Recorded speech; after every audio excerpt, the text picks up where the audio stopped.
2024 ഇലക്ഷൻ്റെ ഡേറ്റ് ഡിക്ലെയർഡായി. ഏകദേശം 3 മാസം നീണ്ടു നിൽക്കുന്ന ലോകത്തിലെ ഏറ്റവും വലിയ ജനാധിപത്യ രാജ്യത്തിൻ്റെ ഉത്സവം.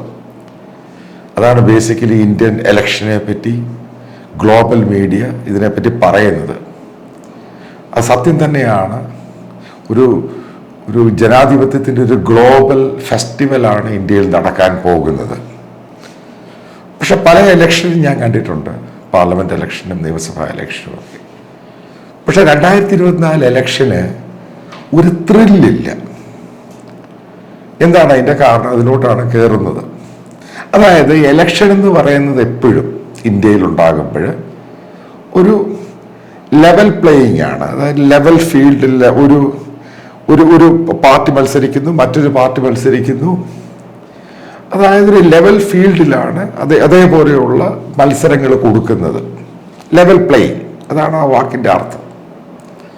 പക്ഷേ 2024 ഇലക്ഷനിൽ ആ ലെവൽ പ്ലേയിങ് എന്ന് പറയുന്നത് ഇന്ത്യയിലെ ഒപ്പോസിഷൻ പാർട്ടി, അതായത് പ്രതിപക്ഷ പാർട്ടികൾക്ക് കൊടുക്കുവാൻ കഴിഞ്ഞിട്ടില്ല. അതായത് ഇലക്ഷൻ ഇത്രയും ദിവസങ്ങളായിട്ട് ഇലക്ഷന് വേണ്ടിയുള്ള സംഭവമായിരുന്നു. ഡേറ്റ് ഡിക്ലെയർ ചെയ്തു. അതായത് ഒരു പാർട്ടി പറയുന്നു, ഇന്ത്യ ഭരിക്കുന്ന പാർട്ടി പറയുന്നു, അവർ 370 മുതൽ 400 സീറ്റ് കിട്ടുമെന്ന്. അതായത് 546 പാർലമെൻറ്റ് ഇലക്ഷൻ സീറ്റുകളിലാണ് ഇത്രയും സീറ്റുകൾ കിട്ടുമെന്ന്. അതുമായത് ഇന്ത്യ എന്ന് പറയുന്ന ഏകദേശം ഇപ്രാവശ്യം വോട്ട് ചെയ്യാൻ പോകുന്ന 76 കോടി വോട്ടേഴ്സാണ്. അപ്പം അതിനിടയ്ക്ക് പറയുന്നു ഞങ്ങൾ 370, 400 സീറ്റുകൾ ലഭിക്കുമെന്ന്. പക്ഷെ കോൺഗ്രസിൻ്റെ നേതാക്കൾ മാക്സിമം പറയുന്നത് അവരൊരു 70 സീറ്റ് പിടിക്കും, അല്ലെങ്കിൽ 80 സീറ്റ് എന്ന് പറയുന്നത് അത് അവർ ജയിച്ച പോലാണ് കണക്കാക്കുന്നത്. അതാണ് ഞാൻ പറയുന്നത്, ഒരു ലെവൽ ഫീൽഡ്, ഒരു ലെവൽ ഗെയിം പോലും അല്ലാതായി മാറി. അപ്പം ഈ അടുത്ത സമയത്ത്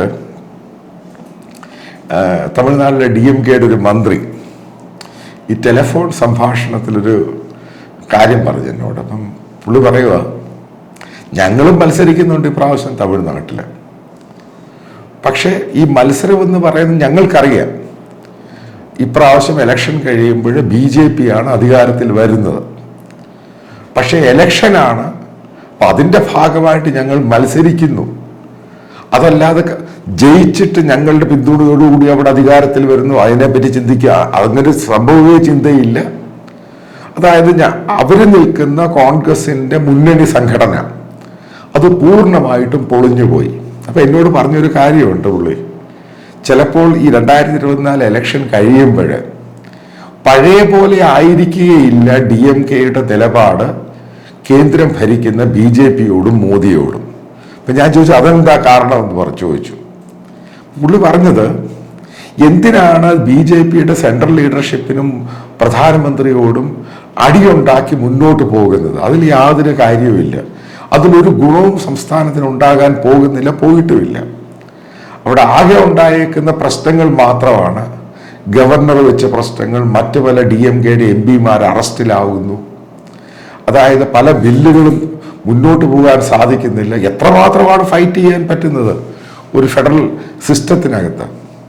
അതുകൊണ്ട് എന്തുകൊണ്ട് 2024 കഴിയുമ്പോൾ ഒരു issue based support DMK Modi ഗവൺമെന്റിന് കൊടുക്കാൻ സാധ്യത വളരെ കൂടുതലാണ്. അപ്പം അയാൾ പറഞ്ഞ സത്യമാണ്. എന്തിനാണ് അവർ അടിയുണ്ടാക്കാൻ പോകുന്നത്? ഇതേപോലെ DMKയുടെ വളരെ സീനിയർ നേതാവ്, പല ഇലക്ഷനിൽ മത്സരിച്ച ആൾ, ഇപ്രാവശ്യം ഇപ്പോഴും അവിടുത്തെ ഒരു സീനിയർ മന്ത്രി കൂടിയാണ്. എന്നിട്ട് അയാൾ പറഞ്ഞൊരു പോയിന്റ്, അടുത്ത പോയിന്റ്, ഇപ്പം മോദിയുമായിട്ട് സഖ്യത്തിലൊന്നും അല്ലെങ്കിൽ തന്നെയും ബിജു ജനതാദൾ, അതായത് നവീൻ പട്നായിക് ഒറീസ ഭരിക്കുന്നു. അവർക്ക് യാതൊരു പ്രശ്നവുമില്ല. അവരുമായിട്ട് മോദി ഗവൺമെന്റുമായിട്ട് ഇഷ്യൂ ബേസ്ഡ് ആണ് അവരുടെ സപ്പോർട്ട്. അവർ വളരെ സ്മൂത്തായിട്ട് പോകുന്നു. അവർക്ക് ഗവർണറുമായിട്ട് പ്രശ്നമില്ല, അവിടെ നിയമസഭ പാസ്സാക്കുന്ന ബില്ലുമായിട്ട് പ്രശ്നമില്ല. കേന്ദ്രത്തിൻ്റെ എല്ലാ പ്രോജക്റ്റുകളോടെ വരുന്നു. പ്രധാനമന്ത്രി വന്നാണ് ഉദ്ഘാടനം ചെയ്യുന്നത്. അപ്പം അവിടെ ശരിക്കും ഡെവലപ്മെന്റ് ആകുന്നുമുണ്ട്. പിന്നീട് പറഞ്ഞ ജഗൻ, അതായത് ഇപ്പോൾ ആന്ധ്രാപ്രദേശ്, അപ്പം അവിടെ ഇപ്പോൾ ഇലക്ഷൻ നടക്കുകയാണ്. ജഗനും ഇഷ്യൂ ബേസ്ഡ് ആണ് നരേന്ദ്രമോദിയെ സപ്പോർട്ട് ചെയ്തത്. അവിടെയും പ്രശ്നമൊന്നുമില്ല. എന്നാൽ ജഗനെതിരെ എത്ര കേസുണ്ട്. ഈ കേസുമായിട്ട് CBI വളരെ സ്മൂത്തായിട്ടാണ് പോകുന്നത്. അതാ ഈ പറഞ്ഞ പോയിന്റുകളെല്ലാം വളരെ കറക്റ്റാണ്. അപ്പം എന്തിനാണ് പ്രശ്നം ഉണ്ടാക്കാൻ പോകുന്നത്? വളരെ സ്മൂത്തായിട്ട് കാര്യങ്ങൾ നടക്കുന്നു, അവിടെയും പ്രശ്നമൊന്നുമില്ല. അതായത് ഒരു കേന്ദ്രവുമായിട്ട് സ്റ്റേറ്റുകളുടെ ബന്ധമെന്ന് പറയുന്നത് ഈ അന്ധമായിട്ടുള്ള രീതിയിൽ പോകുന്നതിനേക്കാൾ സ്മൂത്തായിട്ട് പോകുന്നത് എല്ലാ സംസ്ഥാനത്തിനും മാത്രമാണിത് പ്രയോജനം ചെയ്യുന്നത്. അതാണ് ആ DMKയുടെ മന്ത്രി പറയുന്നത്. പല സ്റ്റേറ്റുകളും എടുത്ത് പറഞ്ഞു. അതായത് ഇപ്പം വെസ്റ്റ് ബംഗാൾ മോദിയുമായിട്ട് ഭയങ്കര തർക്കത്തിലോട്ട് പോയി. അവിടെ എല്ലാ ദിവസവും ഗവർണറുമായിട്ടാണ് ഇഷ്യൂ, കേന്ദ്ര പ്രോജക്റ്റുകളുമായിട്ടാണ് ഇഷ്യൂ. അപ്പൊ ഈ ഇഷ്യൂവിന്റെ ആവശ്യമൊന്നുമില്ല. ഇതിന്റെ ആവശ്യത്തിന്റെ കാര്യം എന്താണ്? അപ്പൊ അതിനേക്കാളും നല്ലത്, അതായത് പറയുന്നത് ഇപ്പം DMK ആണെങ്കിൽ ഇങ്ങനെയുള്ള പൊളിറ്റിക്കൽ പാർട്ടീസ് കേന്ദ്രവുമായിട്ട് ഫൈറ്റ് ചെയ്തിട്ട് ഡൽഹിയിൽ പോകുമ്പോൾ അവരെ പിന്തുണയ്ക്കുവാൻ വേണ്ടി അവിടെ പ്രതിപക്ഷമായ ഒരു കോൺഗ്രസ് ഇല്ല. അപ്പൊ അങ്ങനെ ഒരു സന്ദർഭത്തിൽ എല്ലാ രീതിയിലും സംരക്ഷണം വേണം. അതായത് അങ്ങനെയാണ് സ്റ്റേറ്റ് പൊളിറ്റിക്സ്, സെൻട്രൽ പൊളിറ്റിക്സ് ഇന്ത്യയിൽ ഇതുവരെ പോയിക്കൊണ്ടിരുന്നത്. അപ്പൊ അതിനകത്ത് കോൺഗ്രസിന്റെ ആണെങ്കിലും മറ്റുള്ള പൊളിറ്റിക്കൽ പാർട്ടിയുടെ ഒക്കെ സപ്പോർട്ടുകൾ വന്നിരുന്നു പല രീതിയിലുള്ള. ഇവിടെ ഒരു സപ്പോർട്ടും ഉണ്ടാവുന്നില്ല. അപ്പൊ അതിൻ്റെ അകത്ത് ആഡ് ചെയ്ത് പറഞ്ഞൊരു സംഭവം, ഇപ്പം പിണറായി വിജയൻ സർക്കാർ ഇപ്പം മോദി ഗവൺമെന്റുമായിട്ട് കേന്ദ്രത്തിൽ സമരം ചെയ്യാൻ പോകുമ്പോൾ അവിടെ കോൺഗ്രസ് ഇല്ല. ഇപ്പൊ കർണാടക ഗവൺമെന്റ് സമരം ചെയ്യാൻ പോയി. കർണാടക ഗവൺമെന്റിന് മനസ്സിലായി തുടങ്ങിയിട്ടുണ്ട് ഇത് സ്മൂത്തായിട്ട് മുന്നോട്ട് പോകാൻ പറ്റത്തില്ല, കാരണം ഇതിനകത്ത് വലിയ പ്രശ്നങ്ങളൊക്കെ ഉണ്ടാക്കാൻ സാധിക്കും. അപ്പം അദ്ദേഹം ആഡ് ചെയ്തൊരു ഒരു സംഭവമുണ്ട്. ഇപ്പൊ കാവേരി വാട്ടർ ട്രൈബ്യൂണലുമായിട്ട് വന്ന ഇഷ്യൂവിൽ ഈ കോൺഗ്രസ് പാർട്ടിക്ക്, കേന്ദ്രത്തിന്റെ കോൺഗ്രസ് പാർട്ടിക്ക് വലിയ നടപടികളും പ്രഷറൊന്നും ചെലുത്തുവാൻ പറ്റിയിട്ടില്ല.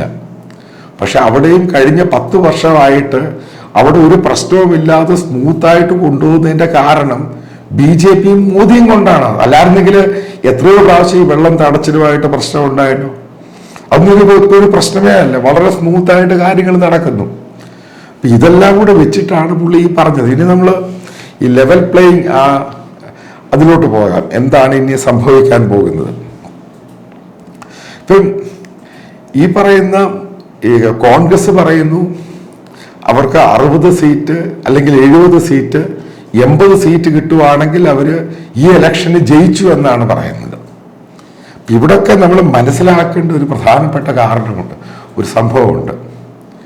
കോൺഗ്രസ് എന്ന പാർട്ടിക്ക് ഇന്ത്യയിൽ 10 വർഷം കഴിഞ്ഞപ്പോൾ പ്രതിപക്ഷം എന്ന രീതിയിൽ എവിടെയും യോജിച്ചു കൊണ്ടുപോകാൻ പറ്റുന്നില്ല. നിങ്ങൾക്കറിയാം, അതിൻ്റെ പാർട്ടിയുടെ AICCയുടെ പ്രസിഡന്റിനെ തന്നെ കഴിഞ്ഞ 2 വർഷം മുമ്പാണ് കൊണ്ടുവരുന്നത്. കാരണം ഇത്രയും ആദ്യത്തെ പ്രാവശ്യം തോറ്റിട്ട് രാഹുൽ ഗാന്ധി പ്രസിഡന്റ് സ്ഥാനം മാറിയ ശേഷം അതിനൊരു പ്രസിഡന്റ് ഇല്ലായിരുന്നു. അതുകൊണ്ട് തന്നെയാണ് പല ആൾക്കാർ ഈ പാർട്ടി വിട്ടുപോകുന്നത്. പാർട്ടി എന്നുള്ള ഒഴുക്ക് ഒരു ഭാഗത്തു നിന്ന് ഇങ്ങനെ തുടങ്ങിയേക്കുകയാണ്.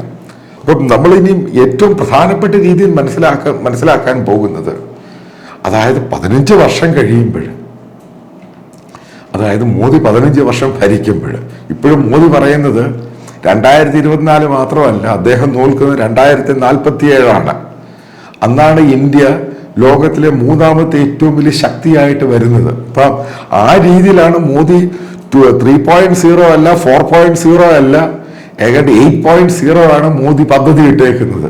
അപ്പൊ ആ രീതിയിലോട്ട് നരേന്ദ്രമോദി അത്രമാത്രം സൂക്ഷ്മമായിട്ട് നിരീക്ഷിച്ച് ഇന്ത്യയെ കൊണ്ടുപോകാൻ ശ്രമിക്കുമ്പോൾ രാഹുൽ ഗാന്ധി പറയുന്ന പല ടോപ്പിക്കുകളും ഇന്ത്യക്കാർ റിജക്റ്റ് ചെയ്തതാണ്.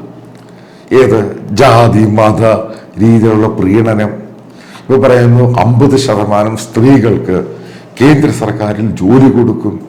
ഇതൊക്കെ ബേസിക്കലി ഈ എല്ലാവർക്കും അറിയാവുന്ന സംഭവമാണ്. 50% ജോലി കൊടുക്കുവാൻ സാധിക്കുകയില്ല. പല കാരണങ്ങളുണ്ട്, ഒരു ഫാക്ടറൊന്നും അല്ല. 33% പാർലമെന്റിലും നിയമസഭയിലും റിസർവേഷൻ കൊണ്ടുവരാൻ വേണ്ടി ആ ബില്ല് പല ആവർത്തി കോൺഗ്രസ് പറഞ്ഞതാണ്, കൊണ്ടുവരാൻ സാധിച്ചു. അവസാനം മോദിയാണ് ഇത് കൊണ്ടുവന്നത്.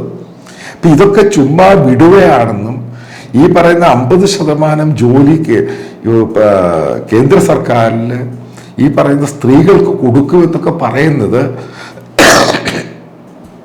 ആരും വിശ്വസിക്കുന്നില്ല. ഇതാണ് ഏറ്റവും വലിയ പ്രാധാന്യം. അതിനേക്കാളും ഞാനിപ്പം കണ്ട മറ്റൊരു സംഭവം എന്ന് പറയുന്നത്, പണ്ട് ക്രിക്കറ്റ് മാച്ച് ഫിക്സിങ് സമയത്ത്, കാരണം ഞാൻ ആ സ്റ്റോറി കൂടെ ചെയ്തത് അതിൻ്റെ പാർട്ടായിരുന്നു. അപ്പം അന്ന് ഈ ചെയ്ത സമയത്ത് അന്ന് ഈ സച്ചിൻ ടെണ്ടുൽക്കർക്കെതിരെ ആരോപണം ഉണ്ടായിരുന്നു, വളരെ സ്ട്രോങ് ആയിട്ട്. അപ്പം അത് ബേസിക്കലി അന്ന് ഉണ്ടായിരുന്ന ആൾക്കാർ ഇതിനെപ്പറ്റി ഒരു താല്പര്യം കാണിച്ചിട്ടില്ല. അപ്പം അവർ പറഞ്ഞൊരു കാര്യമുണ്ട്, ഈ സച്ചിനെയും സച്ചിൻ്റെ ഫാദറിനെതിരെയും എന്തെങ്കിലും ആരോപണം നമ്മൾ പറയുകയാണെങ്കിൽ, അന്ന് എഡിറ്റർ പറഞ്ഞൊരു വാക്ക്, ഒരു കാരണവശാലും ജനങ്ങൾ അത് വിശ്വസിക്കത്തില്ല. സത്യം, കാരണം സച്ചിൻ എന്ന് ഇന്ത്യയുടെ ഗോഡ് ഓഫ് ക്രിക്കറ്റാണ്.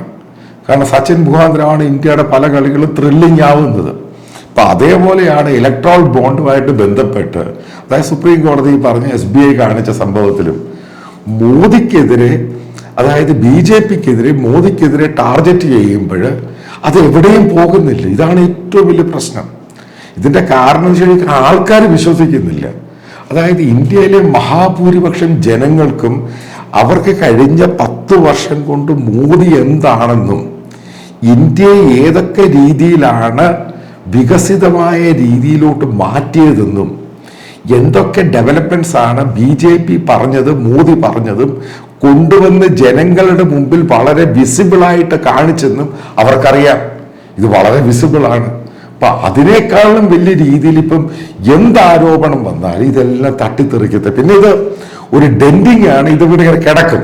അത് മാത്രമാണ് പല രീതിയിൽ അത് ഉപയോഗിക്കും. പക്ഷെ ഇതൊന്നും മോദിയെ 2024 ഇലക്ഷനിലും അത് കഴിഞ്ഞുള്ള ഇലക്ഷനിലൊന്നും ബാധിക്കത്തില്ല. കാരണം മോദിയുടെ പോക്ക് ആ രീതിയിലാണ്. അതായത് മനസ്സിലാക്കിയ ഒരു സംഭവമുണ്ട്, ഈ 370, 400 വിടുക. എങ്ങനെയാണ് നരേന്ദ്രമോദി ഓരോ ജനങ്ങളുടെ ഇടയിലേക്കും കയറിയത്, അതാണ് ഏറ്റവും പ്രധാനപ്പെട്ട പോയിന്റ് എന്ന് പറയുന്നത്. അതാണ് ഈ ഇലക്ഷനിൽ ഏറ്റവും കൂടുതൽ ഡിസ്കസ് ചെയ്യുന്നത്. അതല്ലാതെ ഏതാണ്ട് നല്ലപോലെ ഉറപ്പാണ് 370, 400 സീറ്റ് ഇവർ ക്രോസ് ചെയ്യുന്നുള്ളത് എല്ലാവർക്കും ഉറപ്പാണ്. പ്രതിപക്ഷം ശൂന്യമാകും. ഈ മത്സരിക്കുന്ന പലർക്കും, അതായത് ഇപ്രാവശ്യം കോൺഗ്രസിൻ്റെ MP ആയിട്ട് മത്സരിക്കുന്ന നോർത്ത് ഇന്ത്യയിലും മറ്റുള്ളവർക്ക് മത്സരിക്കുന്ന പലർക്കും വളരെ കൃത്യമായിട്ടറിയാം, അവർ ജയിച്ചാലും ഒന്നും ആകത്തില്ല, തോറ്റാൽ വലിയൊരു ലൈബിലിറ്റിയാണ്. അതായത് ഈ മധ്യപ്രദേശിലെ 1-2 MP മാർ, അതായത് മുൻ MP മാരും ഇപ്രാവശ്യം അവർ മത്സരിക്കുന്നുണ്ട്. കോൺഗ്രസിൻ്റെ ആൾക്കാർ പറഞ്ഞത് അവർക്ക് യാതൊരു പ്രതീക്ഷയില്ല കോൺഗ്രസ് ജയിക്കുന്നു. കാരണം ഇപ്പോൾ ഒരു ഇലക്ഷൻ കഴിഞ്ഞു, ഇപ്പം പെട്ടെന്ന് വീണ്ടും ഒരു ഇലക്ഷൻ വരുന്നു. അതിന് പറ്റിയുള്ള സാമ്പത്തിക സംഭവങ്ങളൊന്നും അവരുടെ കയ്യിലില്ല. അതായത് കോൺഗ്രസ് പാർട്ടി ഈ 2024 ഇലക്ഷനിൽ നേരിടുന്നത്, ഒന്നാമത് ഐഡിയോളജി കംപ്ലീറ്റ് ശൂന്യമായി, അതിന് ഒരു സൈക്കോളജിക്കലായിട്ടുള്ള ഒരു പിന്തുണ പോലും ഇന്ത്യയുടെ ഒരു ഭാഗത്തു നിന്നും വരുന്നില്ല. വന്ന പാർട്ടികളും ചെറിയ പാർട്ടികളും എല്ലാം 4-5 പീസുകളായിട്ട് പോയി. കോൺഗ്രസ് എന്ന് പറയുന്ന പല തട്ടുകളായിട്ട് പോയി. അപ്പം ഒരുമിച്ച് നിൽക്കുവാൻ പോലും പറ്റാത്ത രീതിയിലായ കോൺഗ്രസിനെ പറ്റി കോൺഗ്രസ് പാർട്ടിയുടെ MP മാരായിട്ട് മത്സരിക്കുന്നവർക്ക് പോലും പ്രതീക്ഷയില്ല. അതിൻ്റെ പേരിലാണ് കോൺഗ്രസ് പാർട്ടിയിൽ MP ടിക്കറ്റിന് പോലും ആരും അടിയുണ്ടാക്കാത്തത്.